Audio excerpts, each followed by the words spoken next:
One विभाग कसं गुन्हे दाखल करील त्याच्यावर? जेव्हा सुरेश धस त्यांचा नेता बोलतो तस त्या वन विभागाच्या अधिकाऱ्याची अगर बाकीच्या कर्मचारी लोकांची काय हिंमत आहे गुन्हा दाखल करा त्याच्यावर? कारण त्याला खायला लागतंय ना, हे सगळं करून घेऊन त्याला घेऊन जातात ना मटण. हे बी खाता असतील काही, पण त्याला घेऊन जातात डब्बा भरून, 4-2 किलोचा डब्बा भरून त्यांना घेऊन जायचं. अशा प्रकारचा प्रकार असल्यामुळे कसा केस करील?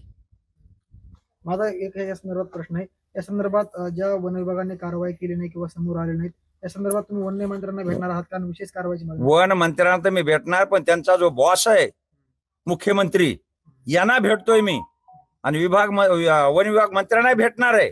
परंतु त्याच्यामध्ये मुख्यमंत्र्यांना भेटल्यानंतर सर्व आले ते त्यांची पूर्ण तपासणी करील ते. परंतु मी मुख्यमंत्र्याला आवर्जून सांगणार, आणि मी मंगळवारी त्यांची भेट घेणार आहे या मुद्द्यावर, मंगळवारी. आणि या परिसरातलं शिष्टमंडळ येणार आहे आणि आम्ही भेट घेणार आहेत. त्या ठिकाणी सहआरोपी हा सुरेश धस सुद्धा झाला पाहिजे.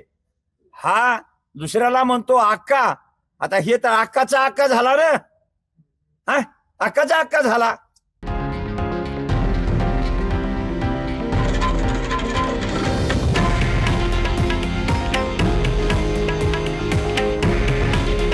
हे आहे देशातील नंबर 1 न्यूज नेटवर्क आणि आपण पाहत आहात TV9 मराठी.